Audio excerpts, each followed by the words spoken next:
नमस्कार दोस्तों, बहुत बहुत स्वागत है AR एकेडमी के यूट्यूब चैनल में। दोस्तों, आज हम फिर से एनिमल हस्बेंड्री का दूसरा पार्ट लेकर आए हैं और बहुत ही इम्पॉर्टेंट पार्ट है ये। इसमें बहुत ही इम्पॉर्टेंट चीज़ें आएंगी। छोटी छोटी टेबल है लेकिन बहुत इंपॉर्टेंट है, जैसे gestation period, temperature, body temperature और बहुत क्वेश्चन पूछे जाते हैं। इससे एक दो क्वेश्चन ज़रूर पूछे जाते हैं। जब भी एनिमल हस्बेंड्री के क्वेश्चन पूछे जाएंगे तो यहाँ से ज़रूर क्वेश्चन आते हैं। तो बहुत ही इंपॉर्टेंट क्वेश्चन है ये, अच्छे से पढ़िएगा। और जिन्होंने भी चैनल को सब्सक्राइब नहीं किया हो वो हमारे चैनल को सब्सक्राइब कर लें ताकि आपको नए नए अपडेट्स मिलते रहें और बेल आइकन को दबा दें। तो दोस्तों, शुरू करते हैं। और हम आपको बता देना चाहते हैं कि थोड़ा इस वीडियो में आपको हो सकता है कि सही से दिखे ना, क्योंकि इसका PDF हमारे पास नहीं था अच्छे से, और PDF नहीं होने की वजह से हम इसको इमेज के रूप में हमने इसमें डाला है और शायद थोड़ा ब्लर हो सकता है। तो हम आपको मुंह से पूरा बोलेंगे, उसको ध्यान से सुनिएगा, तो नहीं भी दिखेगा तो आपको समझ में आ जाएगा। तो चलिए शुरू करते हैं। तो सबसे पहला है हमारा पाश्चराइजेशन। पाश्चराइजेशन क्या होता है?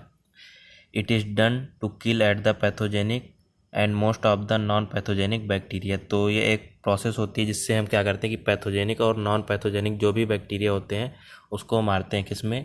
मिल्क में। मिल्क के लिए यूज होता है कि जो भी हमारा दूध होता है, जब हम उसको निकालते हैं भैंस से या गाय से या किसी भी कैटल से हम निकालते हैं, उसके बाद से फिर हम उसको क्या करते हैं, पाश्चराइज करते हैं, ताकि उसमें जो भी बैक्टीरिया पाए जाते हैं जो पैथोजेनिक है, नॉन पैथोजेनिक है, वो क्या हो, नष्ट हो जाए। क्योंकि जो हम दूध निकालते हैं वो शुद्ध नहीं होता है, उसमें बहुत सारे बैक्टीरिया होते हैं कच्चे दूध में। तो जो हम उसको घर में पकाते हैं, उबालते हैं, वो हमारा पाश्चराइजेशन ही कहलाता है। जैसे क्लास्ट्रीडियम बोटुलिनम, जैसे ये हमारा बैक्टीरिया है, इसको मारने के लिए हम क्या करते हैं, पाश्चराइजेशन करते हैं। इसके मेथड हैं, कई मेथड हैं, 3 मेथड हैं हमारे पाश्चराइजेशन के। मेनली 3 मेथड हैं। पहला है हमारा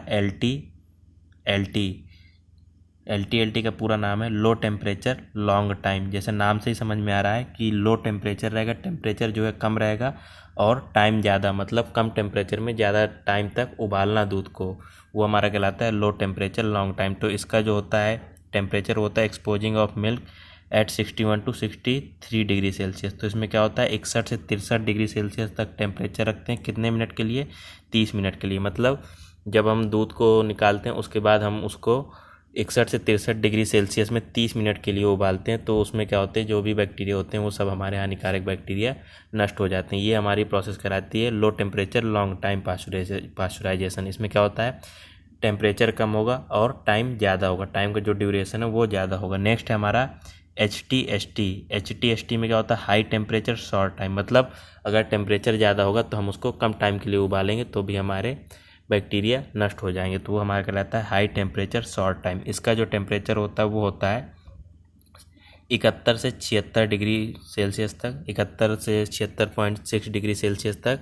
कितने? इतने टेम्परेचर पे इसको कितने 15 सेकेंड तक ही हम इसको क्या करें, गर्म कर दें। तो ये क्या होगा, जो भी बैक्टीरिया वो हमारे सारे नष्ट हो जाएंगे। तो यही अंतर देख रहे हैं आप। लो टेम्परेचर लॉन्ग टाइम में क्या है कि 61 से 63 डिग्री सेल्सियस में हमें 30 मिनट तक क्या करना पड़ रहा है, दूध को उबालना पड़ रहा है। लेकिन जब हाई टेम्परेचर का यूज करते हैं जो कि होता है 71 to 76.6 डिग्री सेल्सियस, उसमें हम 15 सेकेंड में ही मिल्क को पाश्चराइज कर लेते हैं। तो मिल्क को बैक्टीरिया फ्री करना ही, पैथोजन फ्री करना ही हमारा कहलाता है पाश्चराइजेशन।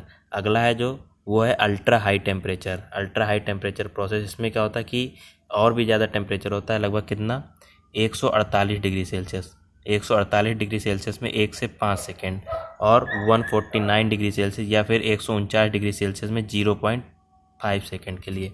मतलब इतना ज़्यादा टेम्परेचर कर देते हैं। 148 डिग्री सेल्सियस पर अगर हम उबालेंगे तो हमें 1 से 5 सेकेंड तक का टाइम लगेगा पाश्चराइज करने में। और अगर 149 डिग्री सेल्सियस तक हमारा टेम्परेचर पहुंच गया तो फिर 0.5 सेकेंड में हम मिल्क को पाश्चराइज कर सकते हैं। Followed by rapid cooling bye 10 degree Celsius और बिलो। इसके लिए क्या हमारी कंडीशन है कि जैसे ही हमने इसको गर्म किया 0.5 सेकेंड तक, तो उसके बाद क्या होता है, हमें रैपिड कूलिंग की ज़रूरत हुई। मतलब इसको हमें तुरंत कूल करने की ज़रूरत होती है। कितने डिग्री सेल्सियस तक?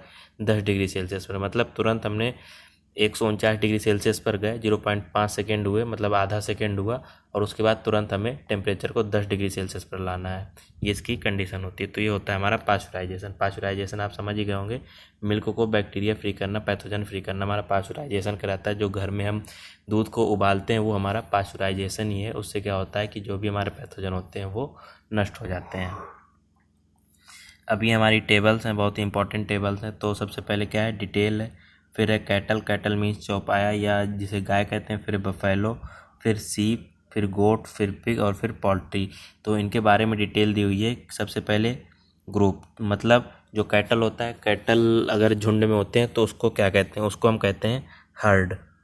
बहुत ही इंपॉर्टेंट टेबल है, इससे क्वेश्चन ज़रूर आते हैं इनसे, और जितनी भी टेबल है सब की सब इम्पॉर्टेंट है। तो कैटल का जो ग्रुप होता है वो हमारा हर्ड कहलाता है। वहीं बफेलो का भी हर्ड कहलाता है। जो सीप होती है, भेड़ होती है, उनका ग्रुप कहलाता है फ्लॉक। और जो गोट होती हैं उनका ग्रुप कहलाता है फ्लॉक या फिर ट्रिप। और जो पिग, सुअर होते हैं, उनका ग्रुप कहलाएगा ड्रोव या हर्ड, और पोल्ट्री का ग्रुप कहलाएगा फ्लॉक। तो बहुत ही इंपॉर्टेंट टेबल ये पूरी। इसके बाद बात आती है एडल्ट मेल। जो कैटल का या फिर इन सब जानवरों का जो एडल्ट मेल होता है वो क्या कहलाता है, तो कैटल का एडल्ट मेल कहलाता है बुल। और जो बफेलो का होता है वो कहलाता है बफेलो बुल। सीप का कहलाता है रैम, गोट का कहलाता है बक, और पिग का कहलाएगा बोर, और पोल्ट्री का कहलाएगा कॉक। अब बात आती है एडल्ट फीमेल। एडल्ट फीमेल क्या कहलाते हैं इनके, तो कैटल का एडल्ट फीमेल कहलाता है काऊ, बफेलो का कहलाता है बफेलो, और सीप का कहलाता है ईव या फिर डैम, और गोट का कहलाता है डो, और पिग का सॉ, और पोल्ट्री का हैन। इसके बाद यंग मेल की बात आती है कि इनके यंग मेल को क्या कहते हैं। अभी तक तो एडल्ट मेल की बात हुई थी, अब यंग मेल की। तो कैटल के यंग मेल को कहते हैं बुल काफ, बफेलो के यंग मेल को कहते हैं बफेलो काफ, सीप के यंग मेल को कहते हैं मेल लैम, गॉट के यंग मेल को कहते हैं मेल किड, पिग के यंग मेल को कहते हैं बोरलिंग, और पोल्ट्री के कॉकरेल। इसके बाद यंग फीमेल की बात आती है, तो कैटल के यंग फीमेल को कहते हैं हीफर काफ, बफेलो के जो यंग फीमेल होता है वो होता है हीफर, उसको भी हीफर काफ कहते हैं। इसके बाद सीप के जो यंग फीमेल को कहते हैं फीमेल लैम। इसके बाद गोट को फीमेल किड, पिग के जो यंग फीमेल होते हैं वो कहलाते हैं फीमेल पिगलेट, और पोल्ट्री के जो यंग फीमेल होते हैं वो कहलाते हैं पुलेट। इसके बाद न्यूबॉर्न, जो इनके न्यूबॉर्न बेबी होते हैं वो क्या कहलाते हैं, तो कैटल का न्यूबॉर्न बेबी कहलाता है काफ, बफेलो का कहलाता है बफेलो काफ, सीप का कहलाता है लैम, गोट का कहलाता है किड, पिग का कहलाता है पिगलेट, और पोल्ट्री का कहलाता है चिक। इसके बाद मीट की बात आती है कि इनके मीट को क्या कहते हैं, इनके मांस को क्या कहते हैं, तो कैटल के मांस को कहते हैं बीफ, बफेलो के मांस को कहते हैं बुफेन, सीप या भेड़ के मांस को कहते हैं मटन, गोट के मांस को कहते हैं या बकरी के मांस को कहते हैं चिकन, और जो पिग होता है, सुअर होता है, उसके मांस को कहते हैं पोर्क, और हमारा जो पोल्ट्री होता है उसके मांस को कहते हैं चिकन।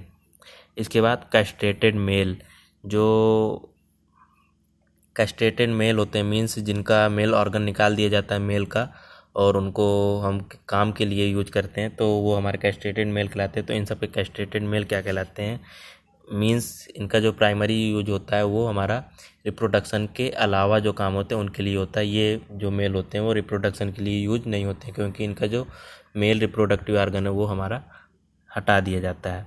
तो जो कैटल का कैस्ट्रेटेड मेल है वो कहलाता है बुलक और स्टीर। इसके बाद बफेलो का जो कैस्ट्रेटेड मेल है वो कहलाता है बुलक बफेलो, और सीप का जो कैस्ट्रेटेड मेल है वो कहलाता है वेडर, और गॉट का जो है वो कहलाता है वेदर, WETHER, और सीप का जो है वो है WEDDER। इसके बाद जो पिग का कैस्ट्रेटेड मेल है वो कहलाता है हॉग स्टेज, और जो पोल्ट्री है वो कहलाता है कैपन। इसके बाद मेटिंग, जो मेल और फीमेल का मेटिंग होती है वो क्या कहलाता है, जब रिप्रोडक्शन के टाइम पे दोनों मिलते हैं तो उसको क्या कहते हैं, तो कैटल की मेटिंग को कहते हैं सर्विंग, और बफेलो की मेटिंग को भी कहते हैं सर्विंग। वहीं सीप जो होता है, भेड़ होता है, उसकी मेटिंग को कहते हैं टपिंग, और गोट के मेटिंग को कहते हैं सर्विंग, पिग के मेटिंग को कहते हैं कपलिंग, और पोल्ट्री के मेटिंग को कहते हैं सर्विंग। इसके बाद है पार्चुरेशन। पार्चुरेशन को क्या कहते हैं, मीन्स एक प्रकार से जो फीमेल होती है वो अपने बच्चे को पालती है तो उसे क्या कहते हैं, एक प्रकार से सेना जिसे कहते हैं। तो जैसे कैटल अपने बच्चों को सेती है तो वो कहलाता है काविंग, बफेलो का भी काविंग कहलाता है, सीप का कहलाता है लैम्बिंग, गोट का कहलाता है किडिंग, पिग का कहलाता है फैरोइंग और पोल्ट्री का कहलाता है हैचिंग। इसके बाद है साउंड प्रोडक्शन क्या कहलाता है, कैटल का कहलाता है बेलोइंग और बफेलो का भी बेलोइंग, सीप का ब्लेटिंग और गॉट का ब्लीट। तो ये इसके बाद हमारी नेक्स्ट टेबल है, ये भी बहुत इंपॉर्टेंट है। इसमें onset of the puberty and length of oestrus cycle, length of heat period और गेस्टेशन पीरियड की बात की गई है कि जो सबसे पहला है onset of puberty means female में कितने मंथ में जो है पहला गर्भ धारण करने की क्षमता आ जाती है, मीन्स कितने मंथ बाद उसको क्या करना चाहिए, गर्भ धारण के लिए यूज करना चाहिए, उसमें मीटिंग करानी चाहिए ताकि वो गर्भ धारण कर सके। इसके बाद है लेंथ ऑफ ओस्ट्रस साइकिल, कितने दिन की उनकी साइकिल चलती है, ओस्ट्रस साइकिल चलती है। इसके बाद है लेंथ ऑफ हीट पीरियड कितने घंटे का होता है। इसके बाद होता है गेस्टेशन पीरियड मीन्स पहले मीटिंग से लेकर और जब तक हमारा बच्चा नहीं हो जाता है फीमेल में, तो उसके जो बीच का पीरियड होता है वो हमारा कहलाता है गेस्टेशन पीरियड, तो वो कितना होता है। तो सबसे पहले है कैटल का हमारा पबर्टी मंथ है या ऑनसेट ऑफ पबर्टी है, मीन्स कितने दिन में फीमेल हमारी कितने मंथ में तैयार हो जाती है बच्चे के लिए, तो वो है सबसे पहले कैटल का है वो है 24 से 30 मंथ में। इसके बाद बफेलो का है 28 से 30 मंथ।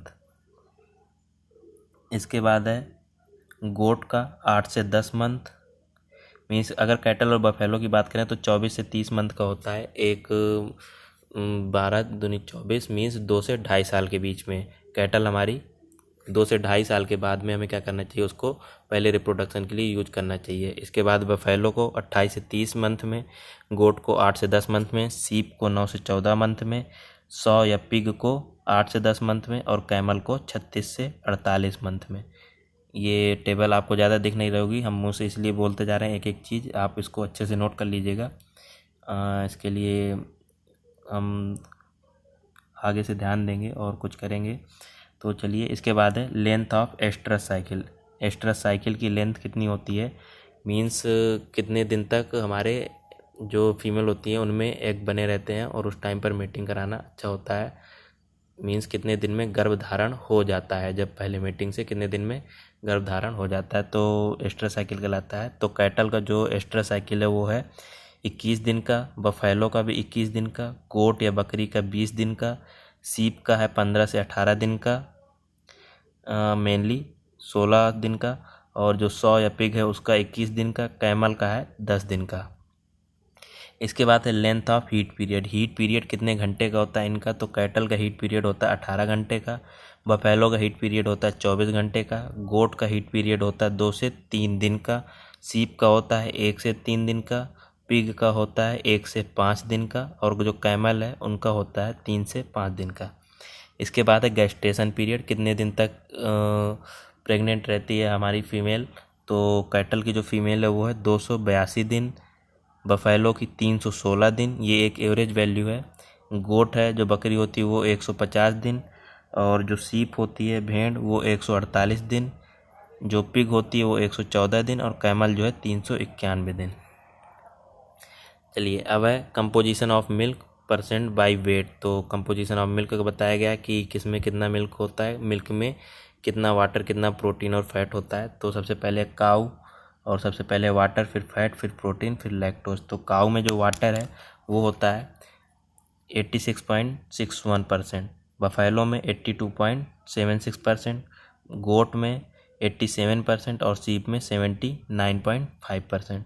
इसके बाद है फैट की बात आती है, तो काऊ में जो फैट होता है वो होता है 4.25%, ये एक एवरेज वैल्यू है। इसके बाद बफेलो में जो फैट होता है वो होता है 7.38%, और जो गोट में होता है वो होता है 3.5% फैट, और सीप में होता है 5.3% फैट, कैमल में होता है 4.9% फैट, और ह्यूमन में होता है 4.5% फैट। ये मिल्क की कंपोजिशन की बात हो रही है। इसके बाद है प्रोटीन की बात करते हैं, तो काऊ में एवरेज जो प्रोटीन होती है वो होती है 3.58%, बफेलो में होती है 3.8%, गोट में होती है 3.1%, सीप में होती है 5.5%, कैमल में होती है 3.7%, और ह्यूमन में होती है लगभग 1.5%। इसके बाद लैक्टोज की बात करते हैं, तो काऊ में लैक्टोज होता है 4.96%, बफेलो में होता है 4.9%, गोट में होता है 4.6%, सीप में 4.6%, कैमल में 5.1% और ह्यूमन में 6.8%। चलिए अब है जो वो है बॉडी टेम्परेचर की बात करते हैं कि किसका बॉडी टेम्परेचर कितना होता है। तो गेस्टेशन पीरियड की बात तो हम कर ही चुके हैं, एक बार फिर से दोबारा आगे आइए। तो चलिए सबसे पहले काऊ का जो बॉडी टेम्परेचर होता है वो डिग्री सेल्सियस में होता है 38.5 डिग्री सेल्सियस, या फिर फ़ारेनहाइट में अगर बात करें हम तो वो होता है 101.5 डिग्री फ़ारेनहाइट। इसके बाद बफेलो का जो है वो है 37.5 डिग्री सेल्सियस या 100 डिग्री फ़ारेनहाइट। गोट का है 39.1 डिग्री सेल्सियस या फिर 102.5 डिग्री फ़ारेनहाइट। सीप का 38.9 डिग्री सेल्सियस या 102 डिग्री फ़ारेनहाइट। कैमल का 37.5 डिग्री सेल्सियस। पिग का 39.2 डिग्री सेल्सियस और हैन का जो है वो 41.7 डिग्री सेल्सियस। बहुत ही इंपॉर्टेंट टेबल है। और गेस्टेशन पीरियड बता ही चुके हैं कि काऊ का जो गेस्टेशन पीरियड होता है वो होता है 282 दिन का एवरेज, बफेलो का 310 दिन का, गोट का 148 दिन का, सीप का 150 दिन का, कैमल का 390 से 410 दिन का और पिग का 114 दिन का। तो दोस्तों ये आज का हमारा दूसरा पार्ट था और थोड़ा ब्लर था, इसके लिए हम आपसे माफ़ी चाहते हैं। और दोस्तों इसको अच्छे से पढ़िएगा, बहुत ही इंपॉर्टेंट टेबल है, जितनी भी टेबल हैं बहुत इंपॉर्टेंट है। ज़रूर 1 से 2 क्वेश्चन इनसे पूछे जाते हैं। बॉडी टेम्परेचर हो गया, यंग मेल यंग फीमेल और किड वगैरह, इनसे जो भी है 1-2 क्वेश्चन ज़रूर पूछे जाते हैं किसी भी कंपटीशन में या फिर किसी भी एंट्रेंस एग्ज़ाम में। जब भी डेयरी की बात आएगी तो यहाँ से क्वेश्चन ज़रूर बनता है। तो बहुत ही इंपॉर्टेंट सेशन है ये, तो इसको अच्छे से देखिएगा और अपने दोस्तों को भी ज़्यादा से ज़्यादा शेयर करिएगा। वीडियो को लाइक कर दीजिएगा जिससे हमको भी मोटिवेशन मिलता रहे। तो बहुत बहुत दोस्तों धन्यवाद, नमस्कार।